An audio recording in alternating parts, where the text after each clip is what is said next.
Indonesia akan membuat satu lagi organisasi baru. Organisasi apa guys? Di mana organisasi ini untuk mengurus nikel di Indonesia guys. Adakah ini benar? Hello guys, bismillahirrahmanirrahim. Assalamualaikum warahmatullahi wabarakatuh. Allahumma salli ala sayyidina Muhammad wa ala ali sayyidina Muhammad. Guys, selamat datang ke Musa Channel. Ini adalah channel YouTube aku, Musa bin Muhammad Din Channel.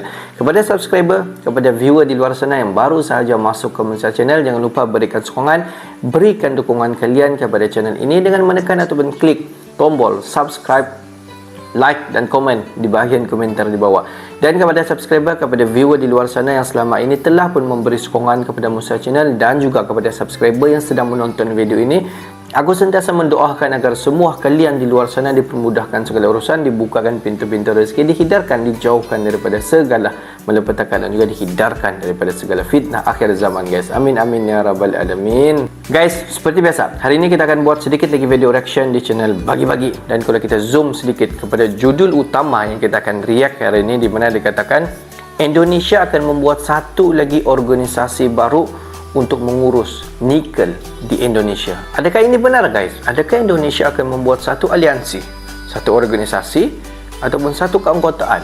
Wow, kalau benar guys, tidak mustahil Indonesia akan menjadi satu negara adidaya guys. Tapi sebelum itu, jom kita semak dulu video ini. Nikel memiliki boksit, memiliki timah, dan potensi kita ini gede sekali. Mau kita lanjutkan ekspor bahan mentah.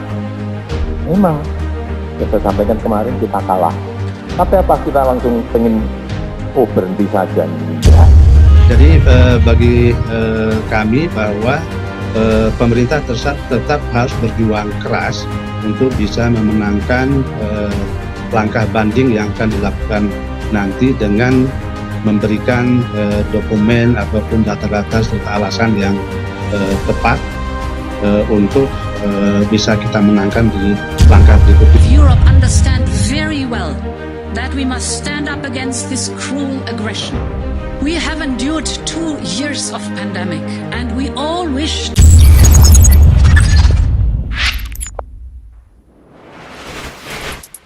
Sahabat bagi-bagi, Undang-Undang Eropa akan mewajibkan perusahaan untuk membuat pernyataan uji tuntas yang menunjukkan bahwa rantai pasokan mereka tidak berkontribusi pada perusakan hutan sebelum mereka menjual barang ke Uni Eropa, atau mereka dapat menghadapi denda yang besar.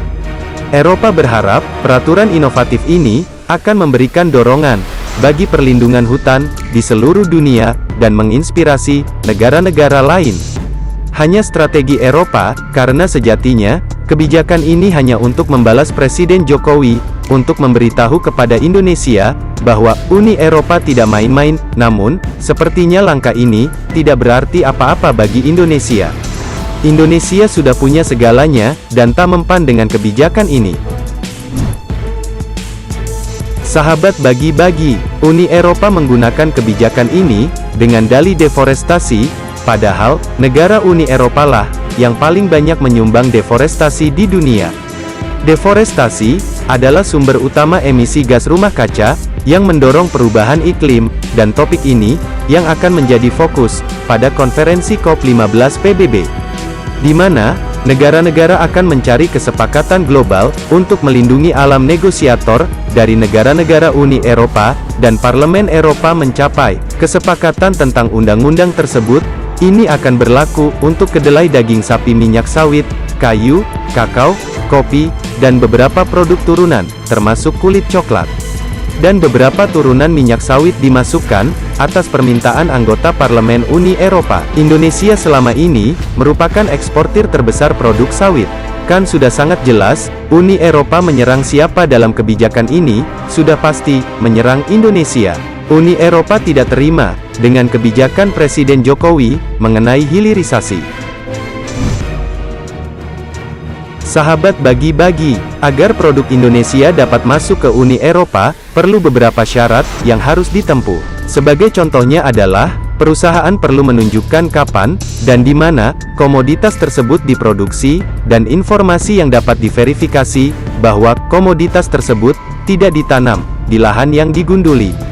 Setelah tahun 2020, negara-negara yang terkena aturan itu mengatakan ketentuan tersebut memberatkan dan mahal. Sertifikasi pasokan juga sulit dipantau, terutama karena beberapa rantai melewati banyak negara. Kegagalan untuk mematuhi dapat mengakibatkan denda hingga 4% dari omset perusahaan di negara anggota Uni Eropa. Tentu, angka 4% dari total ekspor kelapa sawit bukan angka yang kecil. Ini akan menjadi pemerasan untuk Indonesia, dan Presiden Jokowi harus membuat kebijakan yang akan memberikan efek jera ke Uni Eropa. Presiden Jokowi bahkan mengatakan, Uni Eropa sedang berusaha merampok negara-negara berkembang. Sementara itu, pihak Kementerian Perdagangan masih belum mengeluarkan pernyataan resmi terkait aturan baru Uni Eropa ini. Sahabat bagi-bagi, untuk menghadapi kebijakan Uni Eropa ini, Indonesia juga telah siapkan strategi yang konkret. Indonesia mulai menginisiasi, mengumpulkan negara-negara produsen nikel, dan membentuk kekuatan baru, dengan berencana mendirikan organisasi baru.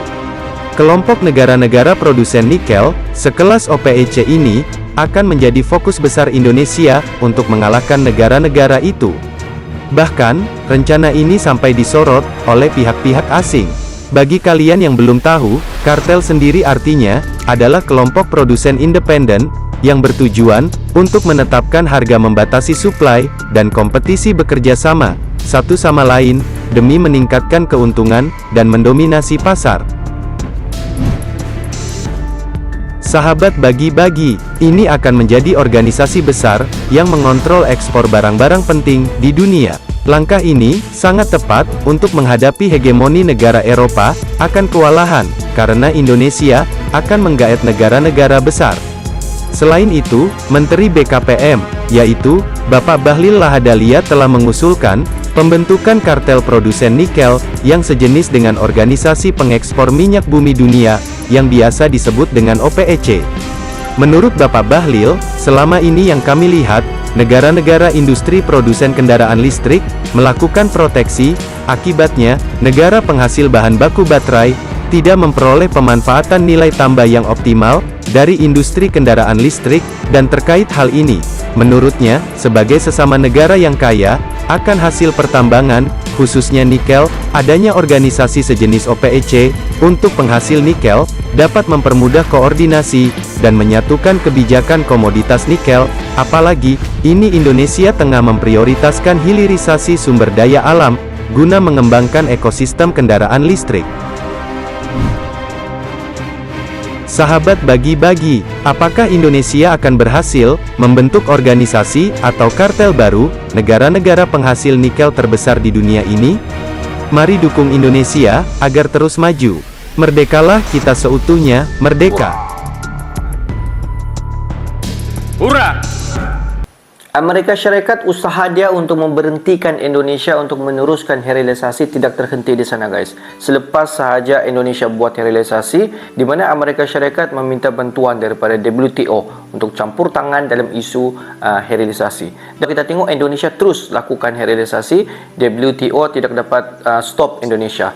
Dan selepas daripada itu, mereka beralih pula kepada IMF, pemegang ataupun memberi pinjaman kepada negara-negara satu dunia, guys. Di mana IMF telah datang sendiri ke Indonesia, presiden dia, dan menasihati Presiden Jokowi, jika Indonesia melakukan hilirisasi, Indonesia akan mengalami satu fasa kerugian di dalam ekonomi. Tapi kalau kita tengok, Indonesia tetap akan meneruskan hilirisasi.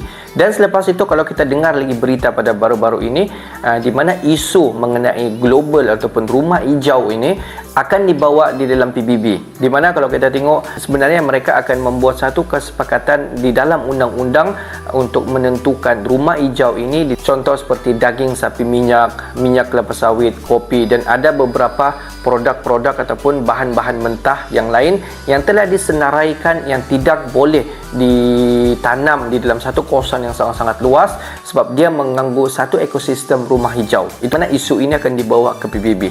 Kita just waiting apa kesudahan cerita seterusnya.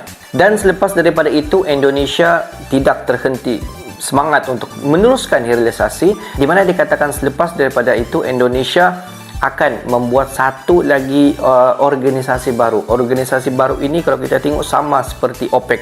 OPEC dia memperjuangkan ada bahan-bahan ekspor bahan mentah yang lain, tetapi Indonesia mau satu lagi organisasi yang mana di dalam organisasi ini dalam memperjuangkan bahan-bahan mentah fokus kepada nikel. Mungkin negara-negara di luar daripada sana, contoh seperti negara China, Rusia ataupun negara-negara selain daripada negara Eropah lah, untuk menyokong Indonesia yang selalu menerima ekspor daripada Indonesia untuk Indonesia membuat realisasi bahan nikel dan mengekspor bahan-bahan nikel itu ke negara-negara tertentu. Jadi organisasi ini memainkan peranan dalam menentukan harga-harga ekspor supaya tidak jatuh teruk, supaya Indonesia tidak rugi semasa mengekspor. Dimana kalau kita tengok win-win situation, Indonesia dapat keuntungan, negara di luar sana mendapat keuntungan di sebalik ekspor yang telah terjalin di antara Indonesia dan juga negara-negara organisasi yang akan dibentuk.